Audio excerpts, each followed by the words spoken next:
Okay, we are live. Hello, everyone. Welcome back to the Bleacher Preachers podcast show. Today is going to be another NFL review. We've got my boy John with me, Remember when this used to be called Naked Bootleg? That was a thing. and I've got Rob. The naked bootleg is good, but I feel like we need to change it up to Miss PAT. Oh, right, because that was a first last Sunday. Yeah. Womp, womp, Justin Tucker. Okay, still love the face that he made just in the meme. I made the same face. By meme standards, Alex, where does that rank amongst the Eli faces that we get year in, year out? I don't know, the Eli just with his eyes closed and looking like he just pooped himself one is probably still number one, but a close second is the one that just happened this year where he's like, what is happening to me? So I'd put it in between Eli eyes closed face and the one that just happened this year. Awesome.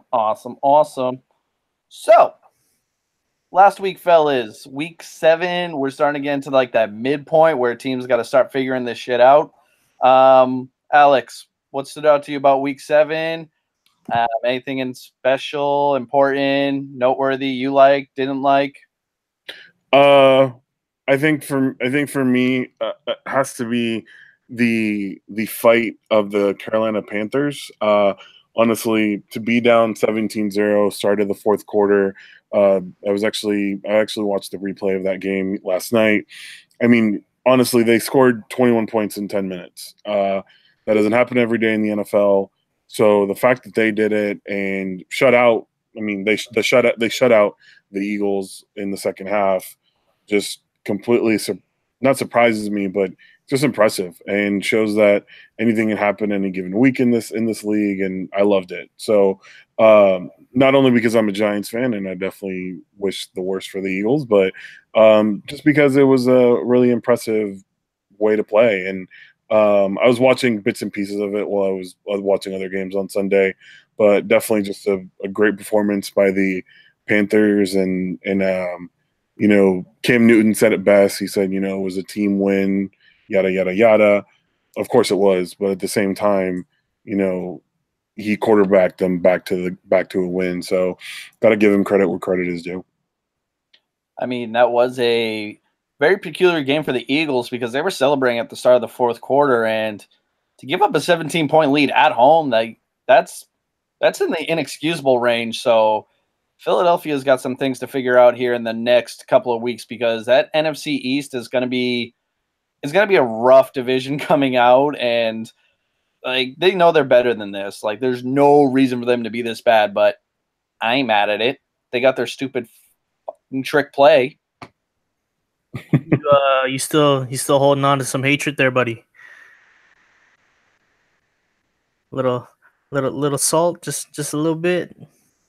Just a little. For me, coming out of week 7, though, you wish this wasn't going to come to this for some teams. I don't want them to be bottom dwellers, but seeing how bad teams like the Cardinals and the Raiders look, they got to just continue to clear house. Big rumor this past week was Patrick Peterson wants out of Arizona. The Raiders continue to clean house. Amari Cooper got sent to Dallas. Trade deadline is after week 8, so after we get through this set of games, could be seeing some more movement here, but there are some contenders out there that I think can make some key pickups here, and we already saw the Giants send Eli Apple down to New Orleans, so it gives them a solid corner, and then also send out Snacks Harrison, so teams are still making moves here, and I still see more to come here in the next couple of days. I don't know about solid corner for Eli Apple. Able body. Yeah, they have Ken Crawley, PJ Williams, and the rookie from Ohio State, Marshawn Lattimore. Marcus is the guy from South Carolina that destroyed his knee. That destroyed every knee. Did you guys see the fact that they've got 4 Ohio State defensive backs on their roster now? Yeah, Von Bell. Who else? So Von Bell, Marshawn Lattimore. Where did Vaccaro? No, Vaccaro's not there. Who's the other? Marcus Williams? No, he was Utah. Who are the other two? Let me find that 1 second. PJ Williams went to South Florida. South Florida? Seminoles. Yeah. I'm drawing a blank. Let me see. That's not the right. Oh yeah, that is.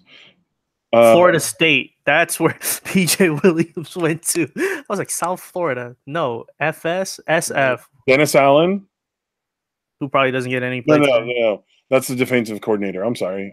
I can't read.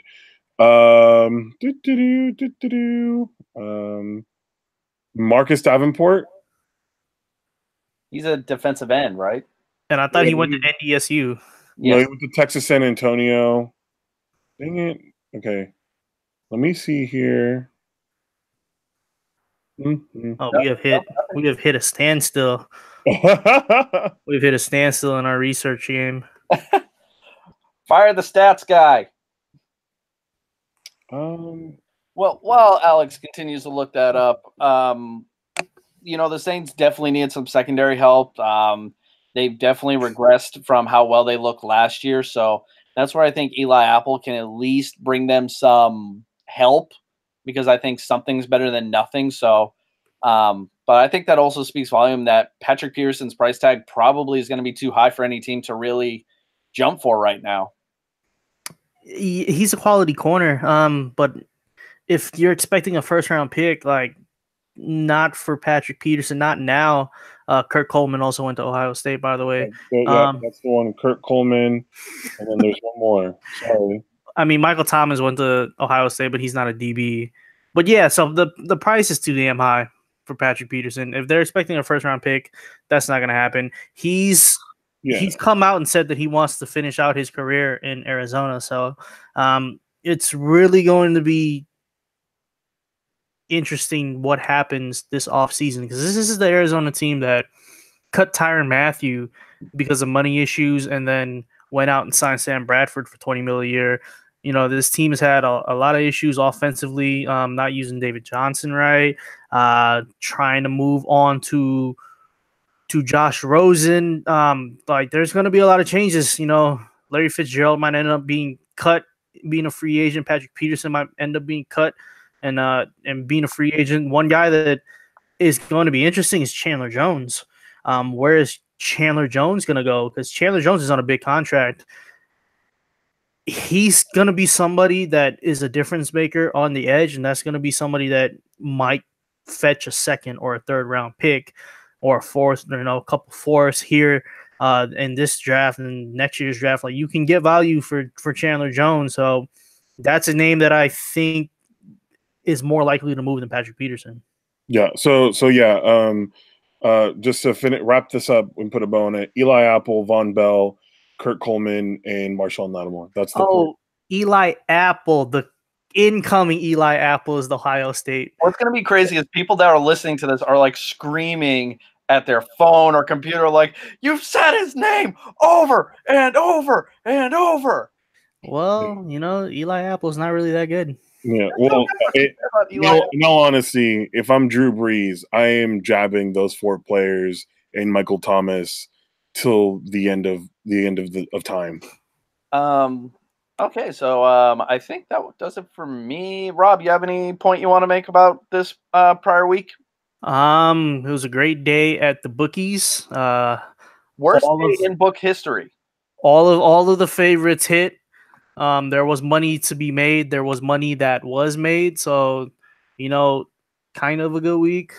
Baltimore versus New Orleans was disappointing. It was a fun game. It was really, really exciting, fun game to watch. The ending, had me in shock, but what can you say? You're just going to move on to it. And I think the class of the NFC, the class of the AFC, the 2 best teams really showed it. The LA Rams and the Kansas City Chiefs and the New England Patriots, I think, are the 3 best teams in the league, and they showed it. And I know New England was looking a little iffy against Chicago, but honestly, they really were not in trouble through the whole game. The score was closer than I thought, or the score looks closer than if you watch the game. And Rams dominated, Chiefs dominated. It's gonna be a very, very interesting matchup when those two teams play each other next. What is it, 3 weeks from now? I think they play in Mexico. Those two teams play in Mexico. In Mexico City. So hell of a matinee. With that being said, we're gonna go over the 3 games we're looking forward to this coming week 8. First one is the Los Angeles Rams. They'll be hosting the Green Bay Packers, where Aaron Rodgers is the biggest underdog in his career as a 9-point dog. The Rams right now are clicking on all cylinders right now. Todd Gurley is a touchdown machine, and last I saw, he was on pace to break Priest Holmes' single-season touchdown record of 31. I believe that's the number. LT. Oh, yeah, excuse me. LT broke Priest Holmes' record. So right now, even though that they don't have Cooper Kupp, the Rams offense is still humming right along. So, Alex, is there any chance for Aaron Rodgers to upset the Rams? Of course, there's a chance. It's Aaron Rodgers and the Packers. The question is a lot of things have to go right. You've got to be able. I think the key here for Aaron Rodgers is not to overwork himself, and with that, he's got to hand the ball off to Jamal Williams and the slew of running backs that are in there. Is that going to be successful? Probably not, but you've got to keep them off balance. You can't just let the DBs sit back there and just sit in cover and go, okay, cool. Well, we know the pass is coming, so might as well just anticipate it. Yeah, you're going to have to do that, but speaking from a purely a fan standpoint, that's really what you got to do in my opinion, is just try to keep them off balance. I think this game is going to be a lot closer than people think. I think it's a 3-point game just because, Aaron Rodgers can go out there and throw the rock and finds open men, and, it's just amazing what he does. So, and yeah, that's really what it is. 9 points, I think, is ridiculous. But either way, as we get closer to Sunday, money's going to probably move that down to, we're probably looking at 6.5, maybe 7, and I still wouldn't touch that. So, yeah, we'll see. But I think the Packers have a chance, but I think the Rams got this locked up. From a betting standpoint, 9.5, I definitely don't want to pick that. So I see it happening both ways. There's a version of this game where Green Bay and all their injuries catch up. Aaron Rodgers is not 100%. Jimmy Graham has had a knee issue. He's not 100%. Randall Cobb's missed 3 straight games. Jair Alexander has missed 2 straight games. No, they are not 100% at all. And the Rams have demolished everybody. I don't think Green Bay as a unit. Defensively, I don't think they can keep out of the end zone. Offensively, I don't think Green Bay can keep up with the offense that LA is going to put on. I'm going to take the over for sure. I think that might be a bet that I put on one of my parlays. This weekend will be the 57 points, the over. I think it's going to be more like a 35 to 30, something like that, something crazy. Aaron Rodgers is good for 2 or 3 touchdowns. Doesn't matter how good you are, as long as Aaron Donald doesn't kill him on a snap. Green Bay is going to end up probably putting up 4 touchdowns, 28 points. It's just the Rams. I don't see them scoring anything less than 40. I think the Rams put up a 40 spot. Todd Gurley is far and away my pick for the MVP right now. He's on pace for a big. He's on pace for 2,500 yards from scrimmage. He's on pace for over 25 touchdowns. That's just crazy for Todd Gurley. And the Rams, man, they're just a juggernaut right now, and I don't see anything slowing them down. And I think that's what really is eye-opening about the Rams, is that they've been doing this week after week after week. They've shown no signs of slowing down, and I don't know if Green Bay has the firepower to stay with them. So I think the Rams are going to – I don't think they just beat Green Bay. I think this is going to be a 14-point game. I just don't see them being able to hang around. So the next game, it's going to be a London game. So we have the Jacksonville Jaguars and the Philadelphia Eagles meeting up overseas. This game's standing out to me because both of these teams are at a major crossroads at the midway point of the season. The Philadelphia Eagles, as Alex mentioned earlier, blow a 17-point lead at home and lose to the Carolina Panthers to drop them to 3-4 in the year. And then you have the Jacksonville Jaguars, who have been underwhelming on offense for most of the season. And now there are reports of turmoil amongst the team of, who's pulling whose weight here? Why is this not clicking? A lot of fans have been wanting Blake Bortles to step his play up, but Blake gets benched this past Sunday, and we have Cody Kessler's finish out the game. Going into this game, Blake Bortles is the starter. We think the Jaguars are going to get this figured out, but they still don't have Leonard Fournette back yet. So I'll start with you, Alex. Who needs this game more, Philadelphia or Jacksonville? If we're looking at the standings, I think it's Jacksonville. But if we're talking about just overall kind of football mentality, I think it's the Eagles. If you're looking at the standings, like I said, the Eagles are in second place, so not a big deal. But the Redskins are really the only team in the NFC East that have a winning record right now.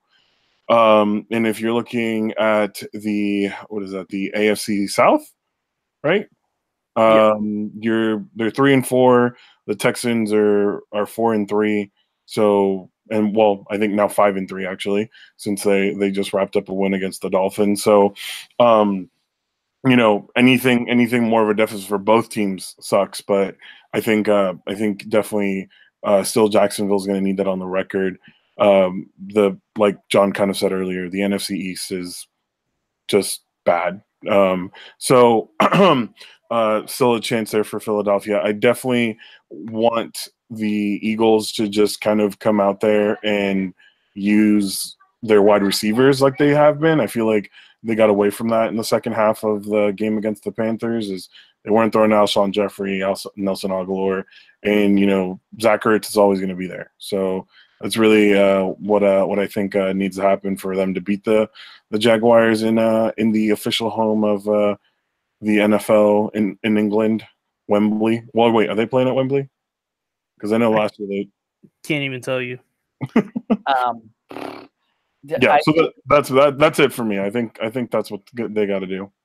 Well, I would say Philadelphia, they're definitely missing Jay Ajayi as a true running back. Their backs really haven't done as much as they hoped for this year, and I know it's a lot to rely on guys like Corey Clement and Wendell Smallwood, but missing Ajayi, missing LeGarrette Blount, it's starting to show for Philly. And I don't know if anyone said this out loud yet, but Carson Wentz really hasn't shown his MVP form from last year since he came back from injury. And yeah, I know he may have recovered and he got cleared for action and everything, but this isn't the same Carson Wentz we got last year. So I don't know if he still needs more time, or Philadelphia is just going through a really, really bad Super Bowl hangover. But I don't want to say it's Carson Wentz's fault. I think it's more of like a team, like a whole team thing. But I just look at Carson Wentz, I don't see the same quarterback. You're not going to see it. It hasn't even been a year. It's what he got hurt in last year. It was like week 12 or something like that he got hurt last year. It was the week after you guys went to see them play the Saints. Yeah, so I'm guessing week 13-ish. Yeah, it was later in the season because it was December. Yeah, so I mean, it hasn't even been a full year yet. He's coming off on a major ACL injury, major knee reconstruction injury like that. It hasn't even been a year yet, so you're not going to expect Carson Wentz to be back to Carson Wentz level this year. That's more of a next year. The Eagles themselves, though, have been struggling. Uncharacteristically, the meltdown last week against Carolina. This defense is supposed to be a really, really good group. There's a lot of good players on this defense, and stuff like that isn't it shouldn't help. I think their secondaries struggling. They missed Patrick Robinson from last year. He's gone. I know their safety McLeod got injured. Malcolm Jenkins is still there, yes. But this is just a shell of themselves, and I honestly think it's a Super Bowl hangover for the Eagles. But that's fine. Honestly, that's fine if you're Philadelphia. You got the Super Bowl win last year, and that gives you a little bit of time. Super Bowl win last year, and Carson Wentz is coming back from a major knee injury. I don't expect them, and I really didn't expect them to be a top-tier team this season. Interesting point. It's, a lot of people may have that attitude like, well, they did the whole underdog thing, everything was so emotionally charged, and you almost can't just, artificially create that again. So as much as I despise Philadelphia and what they've put me through emotionally for the past couple months, I could care less how they feel. But at the same time, they're too good to kind of like play this way. Like, they're better than their record is. And even in some of their wins, look back at opening night, they looked very underwhelming there as well. So for Jacksonville's sake, you got to figure out what to do on offense. You have a top 5 defense on the other side of the ball. Your D-line, linebackers, secondary, everyone there is Pro Bowl caliber talent. But you have a quarterback that can't consistently move the ball for you. And yeah, I'll give them the benefit of the doubt that having Leonard Fournette has hurt them a bit. But with how well they played in the game against the Patriots back in week 2, their offense has not even come close to replicating that result. Like, we don't see Blake Bortles using his legs at all anymore. He looks very timid, no help from his receivers. It's just a lot of dysfunction on the offensive side for Jacksonville. So they got a lot to figure out on that end, because as much as they like to, you can't rely on your defense to win you every single game. You've got to put up points. Yeah, and they're not going to put up points with Blake Bortles as a quarterback. Look, when you're missing Leonard Fournette, when healthy, is a top 10 running back. He's somebody you give the ball to 30 times a night, and he's just going to wear down those defenses. And when they're moving the ball with Leonard Fournette and they're able to dink and dunk and hit wide open wide receivers because of the run game, they're good. They'll look fine. Blake Bortles doesn't have to make pressure throws. He doesn't have to throw in tight windows. They're worried. They're worried about the run. He gets to take advantage of play action and stuff like that. But without a solid running game, this offense is dead on arrival. TJ Yeldon's a good back. Carlos Hyde is a good back. They're going to help, but they're both not as good as Leonard Fournette, and they don't really scare you as a Leonard Fournette. Leonard Fournette scares you just by being on the field. It's how big he is and how fast he is. And that's what they're missing, and that's why they're 3-4. They just don't have that A+ star superstar on the team.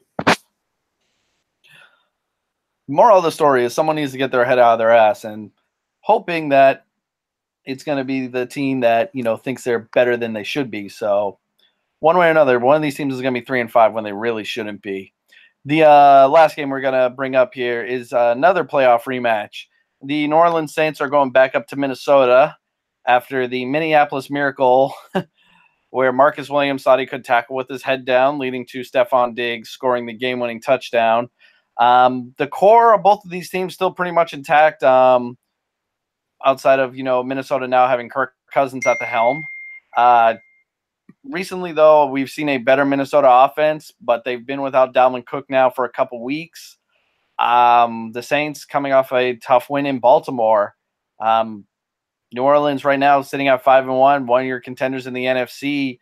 This is possibly another playoff preview. So right now it's a pick 'em. You could talk me into either team right now, and I just don't know how this game would go, because I know the Saints are not always the same team on the road as they are at home. So right now, I think I like the Vikings a little bit right now. Both these teams are going to score 35+. Drew Brees is a sneaky MVP candidate this year. They keep playing the way they keep playing. They finish with a really good record. They're gonna end up probably with home field advantage. Drew Brees has a stake to the MVP award. Now I know Gurley has had a monster season, but Drew Brees is still a quarterback, and he hasn't won the MVP yet. So there's a storyline there. Voters they vote for quarterbacks. That's just the way it is. I know Patrick Mahomes has had a stellar year as well in Kansas City. That could be something as well. But the feel good story is Drew Brees. With that being said, Adam Thielen is going to have a field day. Adam Thielen is going to have a field day. Stephon Diggs is going to have a field day. This Minnesota offense is going to click. I saw Joe Flacco at times move the chains at will against New Orleans, and I think the pass defense is there's a lot to be desired. Marshawn Lattimore has not had a really good year this year. He was outstanding as a rookie.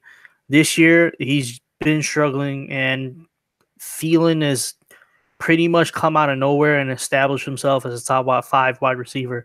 7 straight games over 100 yards. It's only been done by another person, Calvin Johnson, who's at 8 straight games. I believe that's the record. And Thielen has a good chance of breaking it. Thielen's got a good chance of going for 150 easily. And I think that's what kind of really has been a defining trait for Minnesota this year is that their wide receivers, especially Thielen, have been the backbone of their offense. And having Kirk Cousins, who, thrives in that quick passing game, it's made a difference for the guys like Thielen. And, I think once they do get Dalvin Cook back, they'll be right back in that contention picture. So this will be a good game for them to kind of, really get back in that talk after some rough, I don't want to say rough patches, but they had that bad loss against Buffalo. They had that weird tie against Green Bay. So I think this will get them back in that contender talk. For the New Orleans side of things, this is a tough stretch to go through on the road. So New Orleans finds a way to pull this out. You're sitting pretty at 6-1, and I think you have a pretty good run to be that number 2 seed because we don't think LA is going to lose anytime soon. Yeah, I don't think they lose anytime soon at all. Alex, any thoughts on this game? No, not really. I think you guys pretty much covered it. Other than sucks that Dalvin Cook is still hurt and seems like he's not going to be out there for a little while. He might miss another month. Mm-hmm. Damn running back injuries, man. They're being brutal this year. That's why you don't pay running backs, $15 million plus a year for multiple years. It's just things happen. Todd Gurley and David Johnson only got like 3-year deals as well. So it's too much of an injury risk to tie your cap up like that. Like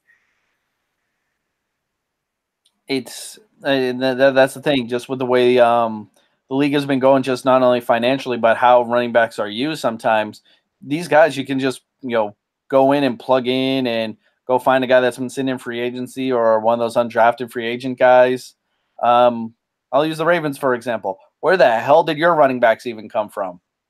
Alex Collins was on Seattle's practice squad last year. Last year at the beginning of the year, Alex Collins was on Seattle's practice squad and then was picked up to be the Ravens starting running back and was like 3rd in the league in yards per carry. Buck Allen came from USC. He's been there for a while. So, yeah, those 2 guys, like, you found really, really late. Like, you look around the league, like, where did Matt Breida come from? David Johnson was a late-round pick. Alvin Kamara was a late-round pick. Like, Marlon Mack. Where did Marlon Mack come from? Kenyon Drake. Like, yes, it's great to have Todd Gurley and number 10 overall, Zeke at number 4, Leonard Fournette, but Kareem Hunt was a late round pick. Like running backs, you can find them, and you can find them 50 cents on a dollar. Like that was gonna lead into my next point. Because the flip side, you have players like Saquon Barkley who could be franchise changing. And speaking of his franchise, Mr. Alex Roncal, the New York Giants. They sell off 2 players now before the trade deadline. It's starting to look more and more of this team is heading towards full-blown rebuild. So, would you be the pallbearer and put the New York Giants into the ground? Okay. Alrighty, gathering my thoughts here, guys. Look, Okay. the great thing about the Giants is they took Saquon Barkley, and now they're going to have a bad record, and they're just going to have like a top 5 pick to take a quarterback. So they got Saquon Barkley and a top 5 quarterback coming next season. All is well. So the Giants, traded Snacks for a 5th-round pick, and and then it traded Eli Apple for a 3rd-round pick, if I remember right. I don't remember. A fourth and a 7th. And we thought those trades were head scratching. Don't even get me started on Amari Cooper. So yeah, I mean, the Giants pretty much said, I think Shermer and Gettleman and everyone in that locker room said, guys, we're 1-6. I don't think this is the Giants' year, and said, screw it. We're sticking with Eli and the game plan that we have. Now, for a Giants fan, this is infuriating, but I can only imagine how it is for the players. I mean, on the defense, you still got Olivier Vernon. You've still got, Jack Rabbit over there. You've got Landon Collins. So guys that are formidable in their own right that may get moved. I mean, we don't know that they may get moved before Monday. And then you've also got on the offense, I mean, the obvious Odell Beckham and Saquon Barkley. So the season's over. I think I tweeted out, don't talk to me about Giants football until April, because that's when the draft is. And Rob, I pray that we hit on that 1st-round draft pick, because if we don't, this vicious cycle is just going to start all over again. So for me, as a Giants fan, I'm definitely disappointed after, getting Saquon Barkley. I really thought we were at least going to be 500 at this point. I would have taken 3-4, 4-3, maybe even 4-4 after this week. But, the fact that we're not even giving ourselves a chance disappoints me. And it's not the Giants' way, right? I mean, I think that's one thing that we've heard our entire lives, is that the Giants are always one of those organizations that gets run really well. But this is the way of the NFL now. I mean, as we've seen, it's sucked for a little bit, and then you'll figure it out through the draft. So we'll see. And that's it. I mean, don't talk to me about Giants football until April. All right, so we'll see you about the Giants here in April, or until Odell does something inexplicable that we need to talk to you about. So with that being said, just kind of put Week 8 in a nutshell. We mentioned the trade deadline's coming up, another make or break week. Some teams got to figure some things out here really soon, because divisions could start slipping away here pretty quick. Teams don't want to play catch up here when you're creeping up on Thanksgiving. So I think this is going to be that lockdown stretch period of time where, again, either you're in or you're out. So figure it out, guys. Anybody got time for a fantasy minute? Go ahead, John. I know you got whose phone is that keeps going off, John? It's not my phone. It's from my laptop. I told you I didn't fully set this thing up. But with that being said, Jesus. just Every another week week of why I hate this goddamn sport. I lose by 3 points, and I leave a 31-point running back on my bench. The week before that, I left a 25-point defense on my bench and lost by 10. It's the same story of every year. I can never get the combinations to work in my favor. That this whole, people that call themselves experts or people who make these predictions, they don't know a goddamn thing. They are just outright guessing and looking probabilities. That is it. And I hate that I care about this game so much. I hate that I keep getting worked up. This is no way to live life on Sundays. Do some research, John. Do some research. I do research. It's just poor research. Yeah, you were like, I don't have a degree. you have a lot of issues.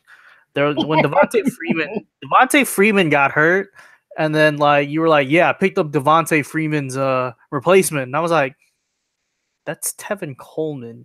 Who did you pick up? No, It's like because Ito Smith. I wouldn't trade me Tevin Coleman. Who the hell is Ito Smith? Couldn't tell you. And you started him, and he got you 1 point. Trash. Well, why? No, their defense isn't. They've been in every game. And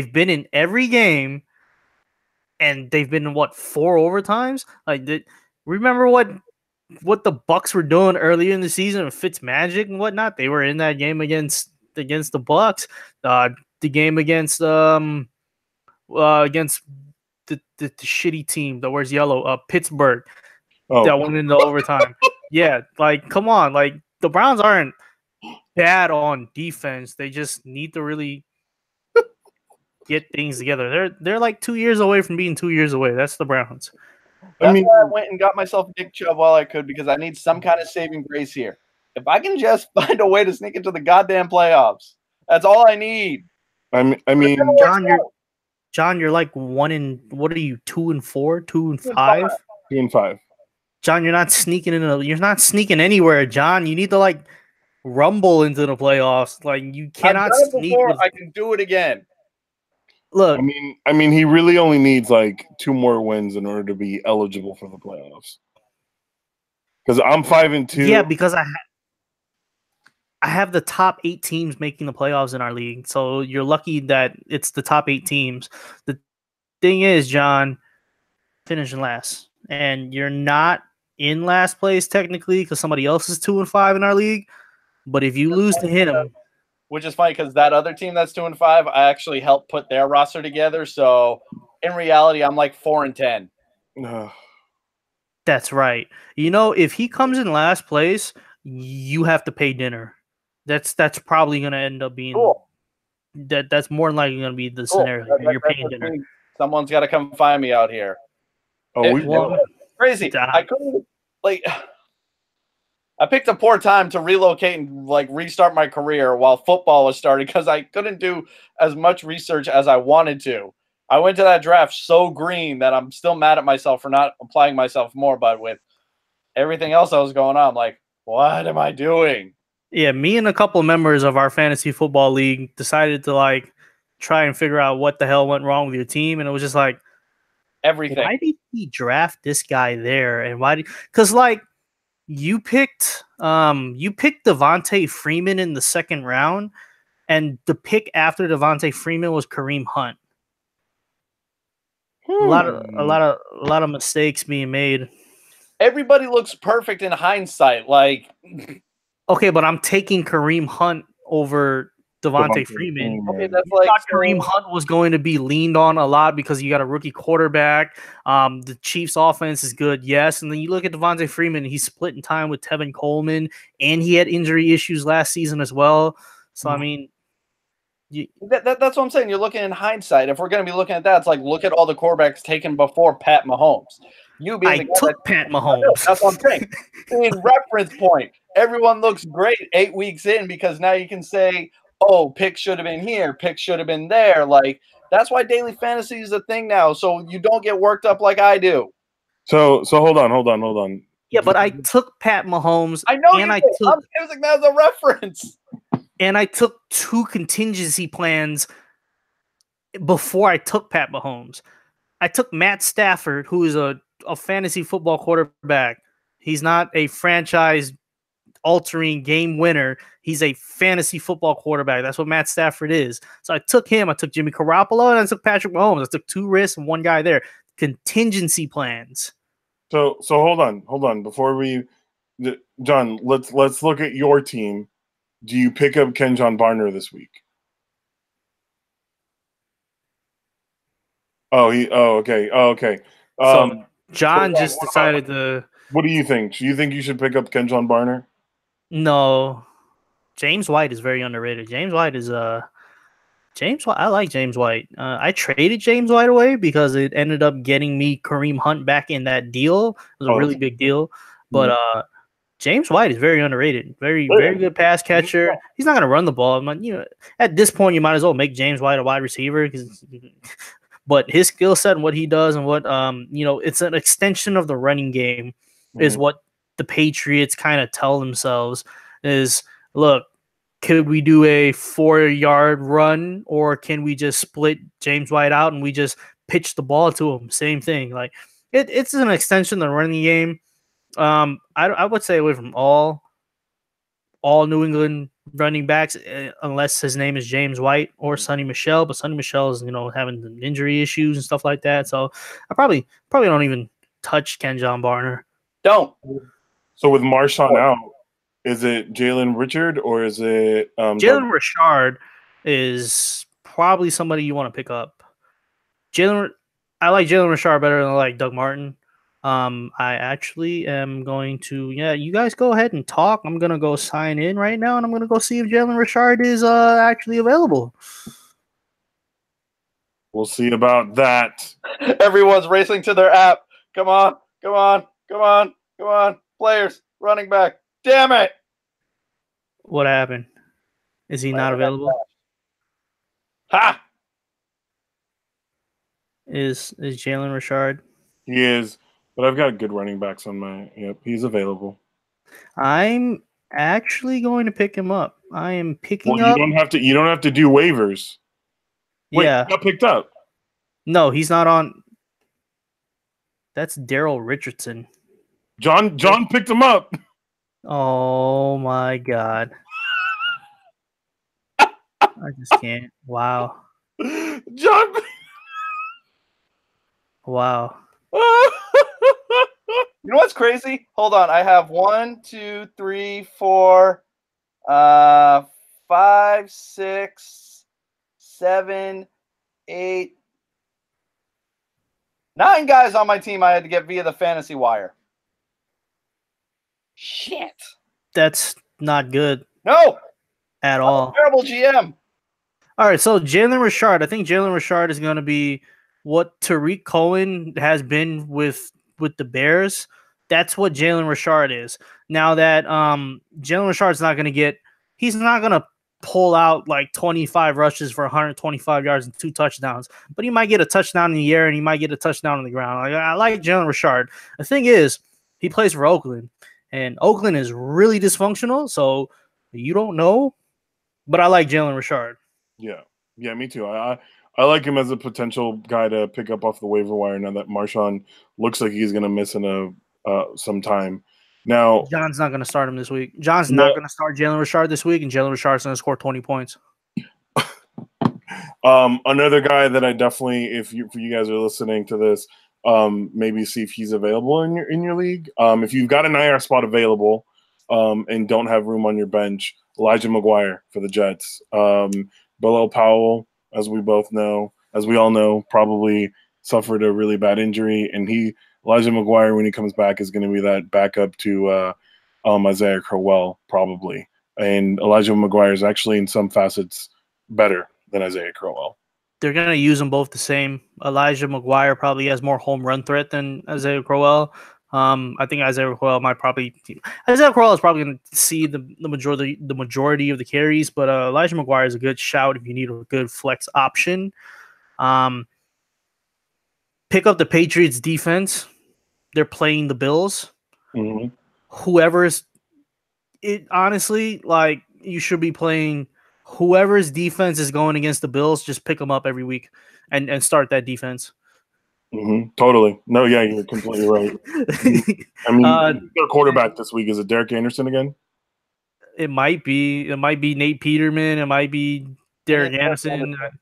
It's going to be Derek Anderson, who 10 days ago was at home.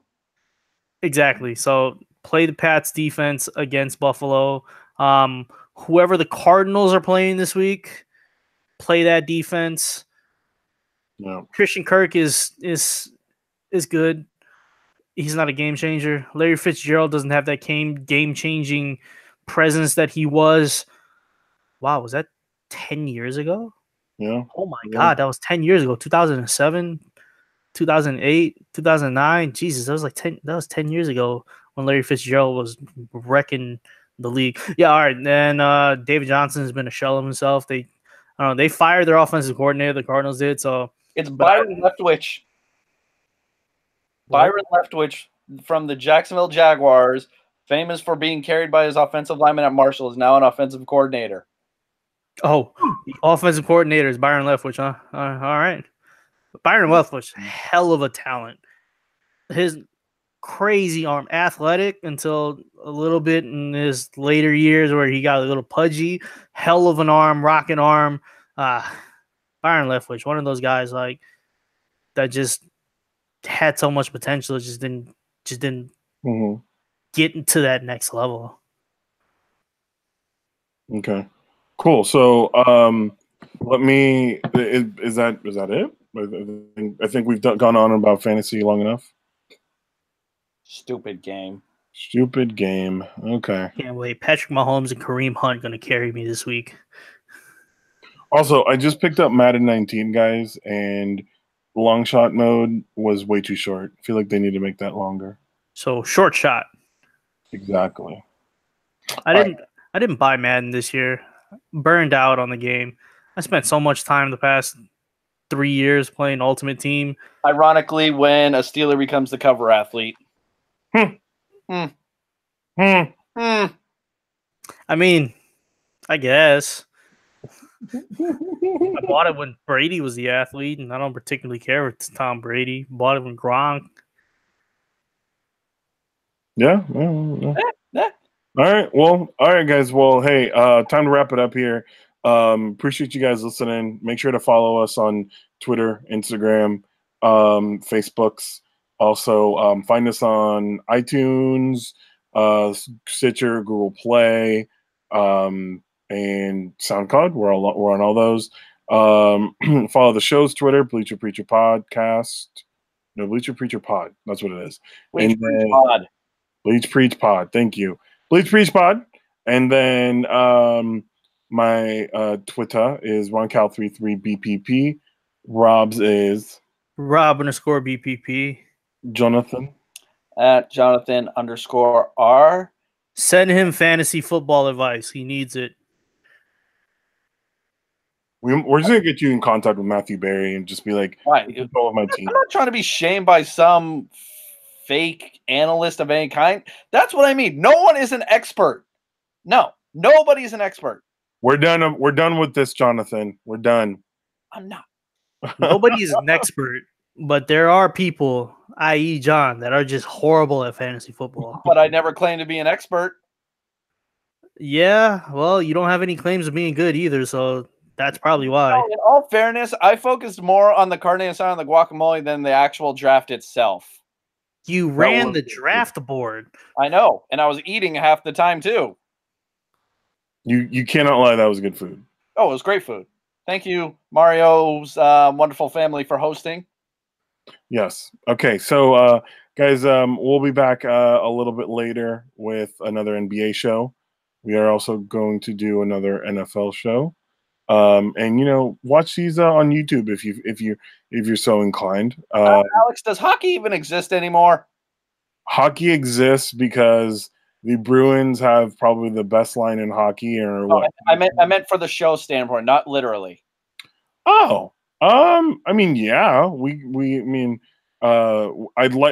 can go on a rant a little bit about the Golden Knights if you want, but I'm later. Bye. Bye, guys. See you later.